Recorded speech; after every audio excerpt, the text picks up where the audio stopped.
बिस्मिल्लाहिर्रहमानिर्रहीम। अस्सलामुअलैकुम वरहमतुल्लाहि वबरकातुहू। की हाल चाल है जी? ठीक ठाक हो? उम्मीद है अल्लाह ताला के हुक्म दे नाल इंशाअल्लाह तुसीं सारे ठीक ठाक होवोगे। अल्लाह ताला सब ते रहमत फरमाए। अल्लाह ताला सब नूं अपने हिफ्ज़ो ईमान दे विच रखे। अज दे वीलॉग दे विच मैं तुहाडे नाल एक इंतहाई अफसोसनाक वाक़या शेयर करन लगा, खास कर उस वालदैन वास्ते ਜਿਹੜੇ ਆਪਣੀਆਂ ਬੱਚੀਆਂ ਦੀ ਸ਼ਾਦੀ ਕਰਕੇ ਉਹਨਾਂ ਦਾ ਪਿੱਛਾ ਨਹੀਂ ਕਰਦੇ, ਵੇਖਦੇ ਨਹੀਂ ਹੈਗੇ ਔਰ ਉਹਨਾਂ ਬੱਚੀਆਂ ਨੂੰ ਉਹਨਾਂ ਦੇ ਸਹੁਰਿਆਂ ਦੇ ਰਹਿਮੋ ਕਰਮ 'ਤੇ ਛੱਡ ਦਿੰਦੇ ਨੇ। ਉਹਨਾਂ ਵਾਸਤੇ ਇਹ ਵੀਡੀਓ ਲਾਜ਼ਮੀ ਹੈ, ਇਸ ਵੀਡੀਓ ਨੂੰ ਜ਼ਰੂਰ ਵੇਖਣਾ। ਇਹ ਬਹੁਤ ਹੀ ਦਿਲ ਖਰਾਸ਼ ਵਾਕਿਆ, ਦਿਲ ਨੂੰ ਚੀਰ ਕੇ ਰੱਖ ਦਿੰਦਾ। ਯਕੀਨ ਕਰੋ ਇਹ ਵਾਕਿਆ ਇਸ ਤਰ੍ਹਾਂ ਕਿ ਇਹ 3 ਅਕਤੂਬਰ ਨੂੰ ਵਾਕਿਆ ਪੇਸ਼ ਆਇਆ ਅਤੇ ਉਹ ਲੜਕੀ ਜਿਹੜੀ ਸੀ 11 ਅਕਤੂਬਰ ਨੂੰ ਫਿਰ ਮਰ ਗਈ ਸੀ। ਤੇ ਉਹਦੀ ਸਾਰੀ ਤਫਸੀਲਾਤ ਅੱਜ ਦੀ ਇਸ ਵੀਡੀਓ ਦੇ ਵਿੱਚ ਮੈਂ ਤੁਹਾਨੂੰ ਦੱਸਾਂਗਾ। ਇਹ ਵਾਕਿਆ ਸਿਆਲਕੋਟ ਦਾ ਆ।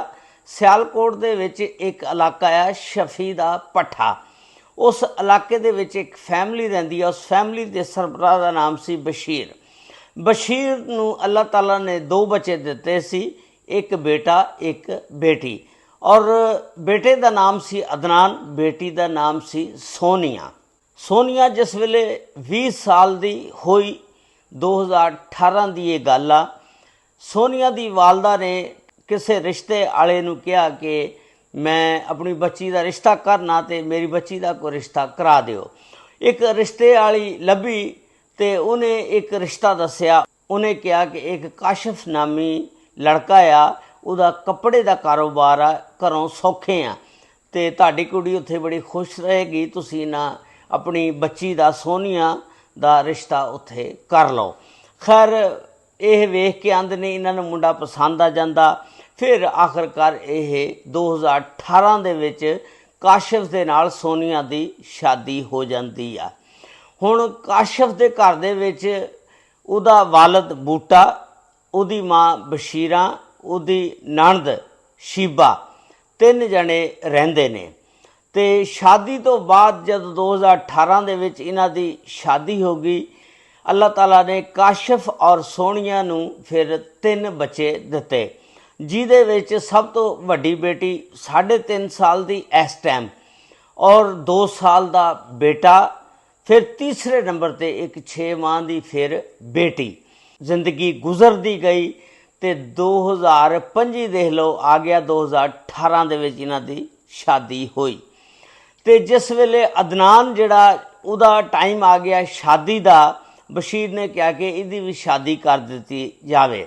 ਬਸ਼ੀਰ ਨੇ ਇਹਦੀ ਵੀ ਮੰਗਣੀ ਕਰ ਦਿੱਤੀ, ਕਿਤੇ ਕੋਈ ਸ਼ਾਦੀ ਦਾ ਦਿਨ ਦੁਨ ਰੱਖ। ਅਤੇ ਜਿਸ ਵੇਲੇ ਸੋਨੀਆ ਨੂੰ ਪਤਾ ਲੱਗਦਾ, ਸੋਨੀਆ ਨੂੰ ਸੁਨੇਹਾ ਭੇਜ ਦਿੱਤਾ ਜਾਂਦਾ ਕਿ ਤੇਰੇ ਭਰਾ ਦੇ ਦਿਨ ਰੱਖ ਦਿੱਤੇ ਜਾਂਦੇ। 2, 3 ਅਤੇ 4 ਅਕਤੂਬਰ ਦਿਨ ਰੱਖ ਦਿੱਤੇ ਗਏ ਅਤੇ ਤੂੰ ਤਿਆਰੀ ਕਰ ਲਾ ਆਪਣੇ ਭਰਾ ਦੀ ਸ਼ਾਦੀ 'ਤੇ ਆਉਣਾ। ਸੋਨੀਆ ਨੂੰ ਜਿਸ ਵੇਲੇ ਪਤਾ ਲੱਗਦਾ ਮੇਰੇ ਭਰਾ ਦੀ ਸ਼ਾਦੀ ਦੇ ਦਿਨ ਰੱਖ ਦਿੱਤੇ ਗਏ, ਸੋਨੀਆ ਬੜੀ ਖੁਸ਼ ਹੁੰਦੀ ਆ। ਉਹਦੀਆਂ ਬੜੀਆਂ ਖਾਹਿਸ਼ਾਂ ਨੇ, ਬੜੀਆਂ ਆਰਜ਼ੂਆਂ ਨੇ, ਬੜੀਆਂ ਤਮੰਨਾ ਨੇ ਅਤੇ ਉਹ ਚਾਵਾਂ ਅਤੇ ਲਾਡਾਂ ਦੇ ਨਾਲ ਉਹ ਕਹਿੰਦੀ ਮੈਂ ਆਪਣੇ ਭਰਾ ਨੂੰ ਵਿਆਹ ਕੇ ਲਿਆਵਾਂਗੀ, ਕਿਉਂਕਿ ਇਹ ਇਕੱਲੇ ਹੀ ਇੱਕੋ ਭੈਣ ਸੀ ਅਤੇ ਇੱਕ ਭਰਾ ਸੀ। ਅਤੇ ਫਿਰ ਭਰਾਵਾਂ ਦੀ ਖੁਸ਼ੀ ਬੜੀ ਹੁੰਦੀ ਭੈਣਾਂ ਨੂੰ, ਅਤੇ ਭੈਣ ਬੜੀ ਖੁਸ਼ ਫੁੱਲ ਕੇ ਬਹਿੰਦੀ ਆ। ਅਤੇ ਫਿਰ ਸ਼ਾਮ ਨੂੰ ਜਿਸ ਵੇਲੇ ਉਹਦਾ ਸ਼ੌਹਰ ਕਾਸ਼ਫ ਆਂਦਾ, ਉਹਨੂੰ ਦੱਸਦੀ ਆ ਕਿ ਮੇਰੇ ਭਰਾ ਅਦਨਾਨ ਦੇ ਦਿਨ ਰੱਖ ਦਿੱਤੇ ਗਏ ਨੇ। 2 ਤਰੀਕ ਨੂੰ ਮਹਿੰਦੀ ਆ, 3 ਤਰੀਕ ਨੂੰ ਬਰਾਤ ਆ ਅਤੇ 4 ਤਰੀਕ ਨੂੰ ਵਲੀਮਾ ਆ ਅਤੇ ਆਪਾਂ ਸ਼ਾਦੀ 'ਤੇ ਜਾਣਾ। ਹੁਣ ਉਸ ਦਿਨ ਉਹਦਾ ਜਿਹੜਾ ਸ਼ੌਹਰ ਆ ਖਾਵੰਦ ਆ, ਉਹ ਕਹਿੰਦਾ ਠੀਕ ਆ, ਕੋਈ ਗੱਲ ਨਹੀਂ, ਆਪਾਂ ਚੱਲਾਂਗੇ। ਹੁਣ ਉਸ ਦਿਨ ਇਹ ਬੜੀ ਖੁਸ਼ ਹੋਈ ਸੋਨੀਆ ਕਿ ਅੱਜ ਮੇਰਾ ਬੰਦਾ ਕਿਸ ਤਰ੍ਹਾਂ ਮੂਡ ਦੇ ਵਿੱਚ ਬੈਠਾ ਔਰ ਮੈਨੂੰ ਕਹਿ ਤਾ ਕਿ ਚੱਲਾਂਗਾ। ਅਤੇ ਸੋਨੀਆ ਨਾਲ ਆਪਣੇ ਕੱਪੜੇ ਛਪੜੇ ਤਿਆਰ ਕਰਦੀ ਆ, ਆਪਣੇ ਸ਼ੌਹਰ ਦੇ ਤਿਆਰ ਕਰਦੀ ਆ ਔਰ ਉਸ ਵੇਲੇ ਦਾ ਇੰਤਜ਼ਾਰ ਕਰਦੀ ਆ ਕਿ ਜਦੋਂ ਉਹ ਵੇਲਾ ਆਏਗਾ ਅਤੇ ਅਸੀਂ ਸ਼ਾਦੀ 'ਤੇ ਜਾਵਾਂਗੇ।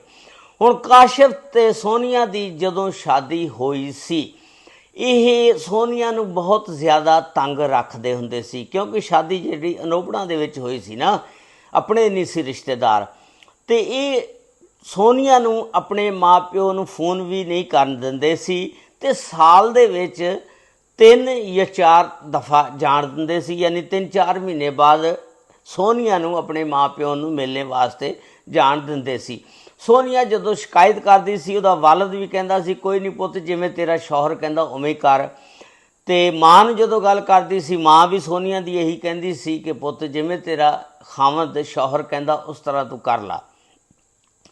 ਖੈਰ ਜਦੋਂ ਉਹ ਸ਼ਾਦੀ ਦਾ ਦਿਨ ਆ ਗਿਆ ਅਤੇ ਸ਼ਾਮ ਨੂੰ ਇਹ ਤਿਆਰ ਹੁੰਦੀ ਆ, ਅਤੇ ਜਿਸ ਵੇਲੇ ਇਹਦਾ ਸ਼ੌਹਰ ਜਿਹੜਾ ਬੰਦਾ ਕਾਸ਼ਫ ਸ਼ਾਮ ਨੂੰ 6 ਵਜੇ ਘਰ ਪਹੁੰਚਦਾ ਅਤੇ ਵੇਖਦਾ ਕਿ ਬੇਗਮ ਤਿਆਰ ਆ, ਲਸ਼ ਪਾਸ਼ਾ, ਉਹਨੇ ਕੱਪੜੇ ਛਪੜੇ ਬੈਗ 'ਚ ਪਾਏ ਨੇ, ਬੱਚੇ ਤਿਆਰ ਨੇ। ਅਤੇ ਕਾਸ਼ਫ ਆਂਦਾ ਹੀ ਪੁੱਛਦਾ ਕੀ ਗੱਲ ਆ ਵੀ ਕਿੱਧਰ ਚੱਲੀ ਆ? ਉਹ ਕਹਿਣ ਲੱਗੀ ਸੋਨੀਆ ਕਿ ਤੈਨੂੰ ਨਹੀਂ ਪਤਾ, ਤੂੰ ਖੁਦ ਕਿਹਾ ਸੀ ਕਿ ਆਪਾਂ ਅਦਨਾਨ ਦੀ ਸ਼ਾਦੀ 'ਤੇ ਜਾਵਾਂਗੇ। ਹੁਣ ਮੇਰੇ ਭਰਾ ਦੀ ਅੱਜ ਮਹਿੰਦੀ ਆ, ਸੁਬਾਹ ਉਹਦੀ ਬਰਾਤ ਆ, ਅਤੇ ਤੇਰੇ ਕਹਿਣ ਦੇ ਮੁਤਾਬਕ ਮੈਂ ਤੇਰੇ ਵੀ ਕੱਪੜੇ ਤਿਆਰ ਕਰ ਲਏ ਨੇ, ਅਤੇ ਤਿਆਰ ਹੋ ਜਾ, ਤੂੰ ਵੀ ਬਦਲ ਲਾ ਕੱਪੜੇ ਅਤੇ ਆਪਾਂ ਚੱਲੀਏ, ਅਦਨਾਨ ਦੀ ਮਹਿੰਦੀ ਆ ਅੱਜ। ਕਾਸ਼ਫ ਜਿਹੜਾ ਉੱਥੇ ਵੇਰ ਗਿਆ, ਉਹ ਕਹਿੰਦਾ ਕਿਹੜੀ ਮਹਿੰਦੀ, ਕਿਹੜੀ ਸ਼ਾਦੀ, ਕੋਈ ਨਹੀਂ ਜਾਣਾ, ਆਰਾਮ ਨਾਲ ਬੈਠ। ਅਤੇ ਸੋਨੀਆ ਜਿਹੜੀ ਆ ਉਹ ਰੋਣ ਲੱਗ ਪਈ। ਤਾਂ ਔਰਤਾਂ ਦਾ ਵਿਚਾਰੀਆਂ ਦਾ ਕੰਮ ਕੀ, ਉਹਨਾਂ ਨੇ ਰੋਣਾ ਹੀ ਆ ਨਾ ਫਿਰ। ਅਤੇ ਖੈਰ ਇਹ ਉੱਠ ਕੇ ਉਹਨੂੰ ਨੱਚਣਾ ਚੁੰਡਾ ਕੋ 2-4 ਮਾਰ ਕੱਢਦਾ। ਸੋਨੀਆ ਚੁੱਪ ਕਰਕੇ ਬਹਿ ਜਾਂਦੀ ਆ ਔਰ ਸਾਰੀ ਰਾਤ ਰੋਂਦਿਆਂ ਪਿੱਟਦਿਆਂ ਸੋਨੀਆ ਜਿਹੜੀ ਆ ਗੁਜ਼ਾਰ ਲੈਂਦੀ ਆ। ਸੁਬਾਹ ਜਿਸ ਵੇਲੇ ਅਤੇ ਇਹ ਫਿਰ ਤਿਆਰ ਹੋ ਕੇ ਅਤੇ ਆਪਣੇ ਕੱਪੜੇ ਛਪੜੇ ਬੈਗ 'ਚ ਰੱਖ ਲੈਂਦੀ ਆ, ਬੱਚਿਆਂ ਨੂੰ ਤਿਆਰ ਕਰ ਲੈਂਦੀ ਆ। ਕਾਸ਼ਫ ਉਸ ਵੇਲੇ 2 ਤਰੀਕ ਨੂੰ ਸ਼ਾਮ ਨੂੰ ਘਰੋਂ ਨਿਕਲ ਜਾਂਦਾ। ਦੂਸਰੇ ਦਿਨ ਜਿਸ ਵੇਲੇ ਆਂਦਾ ਵੇਖਦਾ ਬੇਗਮ ਫਿਰ ਤਿਆਰ ਹੁੰਦੀ ਆ। ਉਹ ਫਿਰ ਕਹਿੰਦਾ ਕਿ ਤੂੰ ਕਿੱਧਰ ਚੱਲੀ ਆ? ਉਹ ਕਹਿੰਦੀ ਸੋਨੀਆ ਕਿ ਅੱਜ ਮੇਰੇ ਭਰਾ ਦੀ ਬਰਾਤ ਆ ਅਤੇ ਮੈਂ ਬਰਾਤ ਨਾਲ ਚੱਲੀ ਆ, ਕਿਉਂਕਿ ਮੈਨੂੰ ਲੈਣ ਵੀ ਕੋਈ ਨਹੀਂ ਆ ਰਿਹਾ ਅਤੇ ਨਾ ਮੈਨੂੰ ਇਸ ਘਰ ਦੇ ਵਿੱਚੋਂ ਲੈ ਕੇ ਕੋਈ ਛੱਡਣ ਜਾ ਰਿਹਾ। ਸੋਨੀਆ ਨੇ ਇਸ ਤੋਂ ਪਹਿਲਾਂ ਆਪਣੇ ਵਾਲਦੈਨ ਨੂੰ ਵੀ ਫੋਨ ਕੀਤਾ ਸੀ, ਆਪਣੇ ਭਰਾ ਨੂੰ ਵੀ ਫੋਨ ਕੀਤਾ, ਆਪਣੀ ਮਾਂ ਨੂੰ ਵੀ ਫੋਨ ਕੀਤਾ ਕਿ ਮੈਨੂੰ ਇਹ ਲੈ ਕੇ ਨਹੀਂ ਆ ਰਿਹਾ ਕਾਸ਼ਫ। ਅੱਗੋਂ ਉਹਨਾਂ ਦਾ ਤੁਸੀਂ ਜਵਾਬ ਦੇਖੋ ਕਿ ਉਹਨਾਂ ਨੇ ਕਿਹਾ ਕੋਈ ਗੱਲ ਨਹੀਂ, ਅਗਰ ਤੇਰਾ ਬੰਦਾ ਤੈਨੂੰ ਨਹੀਂ ਆਉਣ ਦਿੰਦਾ ਤੂੰ ਨਾ ਆ ਸ਼ਾਦੀ 'ਤੇ। ਯਾਰ ਬੜੇ ਅਫਸੋਸ ਦੀ ਗੱਲ ਨਹੀਂ, ਇੱਕ ਸਕੇ ਭਰਾ ਦੀ ਇੱਕੋ ਇੱਕ ਭੈਣ ਹੋਵੇ ਔਰ ਉਹ ਸ਼ਾਦੀ 'ਤੇ ਨਾ ਆਵੇ। ਅਤੇ ਖੈਰ ਉਹ ਮਾਂ ਪਿਓ ਨੇ ਵੀ ਮਨਾ ਕਰ ਦਿੱਤਾ। ਹੁਣ ਸੋਨੀਆ ਜਿਹੜੀ ਸੀ ਉਹਦੇ ਅੰਦਰ ਤੜਪ ਸੀ ਕਿ ਮੈਂ ਆਪਣੀ ਭਰਾ ਦੀ ਸ਼ਾਦੀ 'ਤੇ ਜਾਣਾ ਹੀ ਜਾਣਾ। ਸੋਨੀਆ ਜਿਹੜੀ ਜ਼ਿੱਦ ਕਰਨ ਲੱਗ ਪਈ ਕਿ ਮੈਂ ਰਕਸ਼ੇ 'ਤੇ ਬੈਠਾਂਗੀ ਅਤੇ ਆਪਣੇ ਭਰਾ ਦੀ ਸ਼ਾਦੀ 'ਤੇ ਚੱਲ ਜਾਂਗੀ। ਖੈਰ ਉਹਨੇ ਨਾ, ਕਾਸ਼ਫ ਨੇ ਗੁੱਸੇ ਦੇ ਵਿੱਚ ਕਿਹਾ ਆਰਾਮ ਨਾਲ ਬੈਠ, ਤੂੰ ਬਿਲਕੁਲ ਸ਼ਾਦੀ 'ਤੇ ਨਹੀਂ ਜਾਏਗੀ, ਮੈਂ ਤੈਨੂੰ ਨਹੀਂ ਜਾਣ ਦੇਣਾ।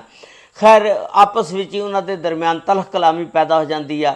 ਉਹ ਉੱਠ ਕੇ ਅਤੇ ਇੱਕ ਬਿਜਲੀ ਦੀ ਤਾਰ ਪਈ ਹੁੰਦੀ ਆ, ਉਹ ਫੜ ਕੇ ਅਤੇ ਉਹਦੇ ਨਾਲ ਉਹਨੂੰ ਕੁੱਟਣ ਲੱਗ ਪੈਂਦਾ। ਜਿਸ ਵੇਲੇ ਕੁੱਟਣ ਲੱਗ ਪੈਂਦਾ ਉਹ ਬੇਹੋਸ਼ ਹੋ ਜਾਂਦੀ ਆ। ਉਸ ਤੋਂ ਬਾਅਦ ਕਾਸ਼ਫ ਉੱਠਦਾ, ਮਿੱਟੀ ਦਾ ਤੇਲ ਚੁੱਕਦਾ, ਪੈਟਰੋਲ ਚੁੱਕ ਕੇ ਅਤੇ ਉਹਨੂੰ ਅੱਗ ਲਾ ਦਿੰਦਾ। ਅਤੇ ਜਿਸ ਵੇਲੇ ਉਹ ਝੁਲਸ ਜਾਂਦੀ ਆ, ਇਸ ਦੌਰਾਨ ਉਹਦਾ ਸਹੁਰਾ, ਸੋਨੀਆ ਦਾ ਬੂਟਾ ਔਰ ਸੱਸ ਜਿਹੜੀ ਆ ਔਰ ਨਣਦ, ਇਹ ਤਿੰਨੇ ਜਣੇ ਵੇਖ ਰਹੇ ਹੁੰਦੇ ਨੇ ਸਾਰਾ ਡਰਾਮਾ। ਜਿਸ ਵੇਲੇ ਅੱਗ ਲੱਗ ਜਾਂਦੀ ਆ ਫਟਾਫਟ ਨਿਕਲਦੇ ਨੇ, ਨਿਕਲ ਕੇ ਬਾਹਰ ਫਿਰ ਪਾਣੀ ਪਾਉਂਦੇ ਨੇ ਉਹਦੇ ਉੱਤੇ ਤਾਂ ਕਿ ਅੱਗ ਬੁੱਝ ਜਾਏ। ਉਹਦੇ ਕੱਪੜਿਆਂ ਨੂੰ ਅੱਗ ਲੱਗ ਗਈ ਹੁੰਦੀ ਆ ਅਤੇ 80% ਜਿਹੜਾ ਉਹਦਾ ਜਿਸਮ ਆ ਜਲ ਗਿਆ ਹੁੰਦਾ। ਫਿਰ ਉਹਨੂੰ ਫੌਰੀ ਚੁੱਕ ਕੇ ਸਿਆਲਕੋਟ ਸਿਵਲ ਹਸਪਤਾਲ ਲੈ ਜਾਂਦੇ ਨੇ। ਸਿਆਲਕੋਟ ਹਸਪਤਾਲ ਵਾਲੇ ਡਾਕਟਰਾਂ ਨੇ ਕਿਹਾ ਕਿ ਇਹਨੂੰ ਤੁਸੀਂ ਜਨਾਹ ਹਸਪਤਾਲ ਲਾਹੌਰ ਲੈ ਜਾਓ। ਉਹਨਾਂ ਰੈਫਰ ਕਰ ਦਿੱਤਾ ਕਿਉਂਕਿ 80% ਹਿੱਸਾ ਜਿਹੜਾ ਜਲ ਚੁੱਕਿਆ। ਉਸ ਤੋਂ ਬਾਅਦ ਇਹ ਜਾਂਦੇ ਜਾਂਦੇ ਘਰ ਫੋਨ ਕਰ ਦਿੰਦੇ ਨੇ। ਹੁਣ ਦੂਸਰੀ ਸਾਈਡ 'ਤੇ ਤੁਸੀਂ ਦੇਖੋ, ਜਿਹੜਾ ਦੁਲਹਾ ਆ ਇਹਦਾ, ਸੋਨੀਆ ਦਾ ਭਰਾ ਆਬਦ, ਉਸ ਦਿਨ ਬਰਾਤ ਲੈ ਕੇ ਜਾਂਦਾ ਢੋਲ ਢਮਾਕੇ ਦੇ ਨਾਲ। ਉਹਨੂੰ ਨਹੀਂ ਪਤਾ ਹੁੰਦਾ ਮੇਰੀ ਭੈਣ ਦੇ ਨਾਲ ਕੀ ਬੀਤਦੀ ਆ। ਉਹਨੂੰ ਅੱਗ ਲੱਗ ਗਈ ਆ, ਹਸਪਤਾਲ ਪਈ ਆ। ਉਹ ਵਿਚਾਰਾ ਰਾਤ ਨੂੰ ਜਿਸ ਵੇਲੇ 11 ਵਜੇ ਬਰਾਤ ਲੈ ਕੇ ਵਾਪਸ ਆਉਂਦੇ ਨੇ, ਪਹੁੰਚਦੇ ਨੇ ਘਰ, ਉਹਨਾਂ ਨੂੰ ਫੋਨ ਆ ਜਾਂਦਾ। ਉਹ ਫੌਰੀ ਉੱਧਰ ਨੂੰ ਨੱਸ ਪੈਂਦੇ ਨੇ, ਜਾ ਕੇ ਵੇਖਦੇ ਨੇ ਆਪਣੀ ਭੈਣ ਨੂੰ। ਦੂਸਰੇ ਦਿਨ ਫਿਰ ਵਲੀਮਾ ਹੁੰਦਾ 4 ਤਰੀਕ ਨੂੰ, ਉਹ ਵੀ ਕੈਂਸਲ ਕਰ ਦਿੰਦੇ ਨੇ। ਜਿਸ ਵੇਲੇ ਦੇਖਦੇ ਨੇ ਭੈਣ ਜਿਹੜੀ ਆ ਉਹ ਜਲੀ ਹੋਈ ਹੁੰਦੀ ਆ। ਹੁਣ ਕਾਸ਼ਫ ਲੁੱਕ ਕੇ ਸੁਣਦਾ, ਦੇਖਦਾ ਬੈਠ ਕੇ ਕਿ ਇਹ ਕੋਈ ਗੱਲਾਂ ਤਾਂ ਨਹੀਂ ਦੱਸਦੀ। 4 ਤਰੀਕ ਨੂੰ ਫਿਰ ਉਸ ਨੂੰ ਨਾ ਥੋੜ੍ਹੀ ਜਿਹੀ ਸੁਰਤ ਆ ਜਾਂਦੀ ਆ। ਫਿਰ ਉਹਨੇ ਸਾਰੀਆਂ ਗੱਲਾਂ ਨਾ ਆਪਣੇ ਮਾਂ ਪਿਓ ਨੂੰ ਦੱਸਤੀਆਂ ਵੀ ਇੱਦਾਂ ਕਾਸ਼ਫ ਨੇ ਮੈਨੂੰ ਮਾਰਿਆ, ਫਿਰ ਮਾਰ ਕੇ ਅੱਗ ਲਾਤੀ। ਅਤੇ ਜਿਸ ਵੇਲੇ ਗੱਲਾਂ ਸਾਰੀਆਂ ਕਾਸ਼ਫ ਨੇ ਸੁਣੀਆਂ ਅਤੇ ਕਾਸ਼ਫ ਅਤੇ ਉਹਦੇ ਮਾਂ ਪਿਓ ਤੇ ਭੈਣ ਭਰਾ ਇੱਥੋਂ ਰਫੂ ਚੱਕਰ ਹੋ ਕੇ ਫਰਾਰ ਹੋ ਕੇ ਦੌੜ ਜਾਂਦੇ ਨੇ। ਉਸ ਤੋਂ ਬਾਅਦ ਇਹ ਬਸ਼ੀਰ ਸਾਹਿਬ 15 ਤੇ ਕਾਲ ਕਰਦੇ ਨੇ, ਪੁਲਿਸ ਆ ਜਾਂਦੀ ਆ। ਪੁਲਿਸ ਆ ਕੇ ਫਿਰ ਉਹਦਾ ਬਿਆਨ ਰਿਕਾਰਡ ਕਰਦੀ ਆ ਔਰ ਵੀਡੀਓ ਬਣਾ ਲੈਂਦੀ ਆ ਔਰ ਫਿਰ 324 ਦਾ ਪਰਚਾ ਫਿਰ ਉਹਨਾਂ ਦੇ ਉੱਤੇ ਦਰਜ ਹੁੰਦਾ। ਇਹ 4 ਤਰੀਕ ਨੂੰ ਪਰਚਾ ਦਰਜ ਹੁੰਦਾ। ਫਿਰ ਸਿਆਲਕੋਟ ਥਾਣੇ ਦੀ ਪੁਲਿਸ ਆ ਜਾਂਦੀ ਆ। ਜਿਹੜਾ ਇਹਨਾਂ ਨੂੰ ਲੱਗਦਾ ਉਹ ਬਿਆਨ ਇੱਕ ਸਿਪਾਹੀ ਆਉਂਦਾ, ਰਿਕਾਰਡ ਕਰਦਾ, ਵੀਡੀਓ ਬਣਾ ਕੇ ਲੈ ਜਾਂਦਾ। ਫਿਰ ਇਹ ਜਿਹੜੀ ਸੋਨੀਆ ਵਿਚਾਰੀ ਜ਼ਿੰਦਗੀ ਔਰ ਮੌਤ ਦੀ ਜੰਗ ਲੜਦਿਆਂ 11 ਤਰੀਕ ਨੂੰ ਅੱਲਾ ਨੂੰ ਪਿਆਰੀ ਹੋ ਜਾਂਦੀ ਆ। ਜਿਸ ਵੇਲੇ 11 ਤਰੀਕ ਨੂੰ ਇਹ ਫੌਤ ਹੋ ਜਾਂਦੀ ਆ ਤੇ ਇਹ ਜਿਹੜੀ FIR 324 ਦੀ ਸੀ ਤੇ 302 ਦੇ ਵਿੱਚ ਤਬਦੀਲ ਹੋ ਜਾਂਦੀ ਆ। ਫਿਰ ਪੁਲਿਸ ਨੇ ਆਪਣੇ ਰਿਸੋਰਸਸ ਦੇ ਨਾਲ, ਆਪਣੇ ਜ਼ਰਾਏ ਦੇ ਨਾਲ ਕਾਸ਼ਫ ਨੂੰ ਪਕੜ ਲਿਆ ਔਰ ਉਹਦੇ 'ਤੇ 302 ਲਾਤੀ ਤੇ ਨਾਲ ਉਹ ਜਿਹੜੇ 3 ਨੇ ਮਾਂ ਪਿਓ ਤੇ ਭੈਣ ਉਹਨਾਂ ਦੇ ਉੱਤੇ ਵੀ ਲੱਗ ਗਈ। ਉਹ ਤਿੰਨੇ ਜ਼ਮਾਨਤ 'ਤੇ ਨੇ, ਕਾਸ਼ਫ ਅੰਦਰ ਆ ਤੇ ਉਹ ਜਿਹੜੀਆਂ ਬੱਚੀਆਂ ਨੇ 3 ਕਾਸ਼ਫ ਤੇ ਸੋਨੀਆ ਦੀਆਂ ਉਹ ਨਾਨਕਿਆਂ ਦੇ ਕੋਲ ਨੇ।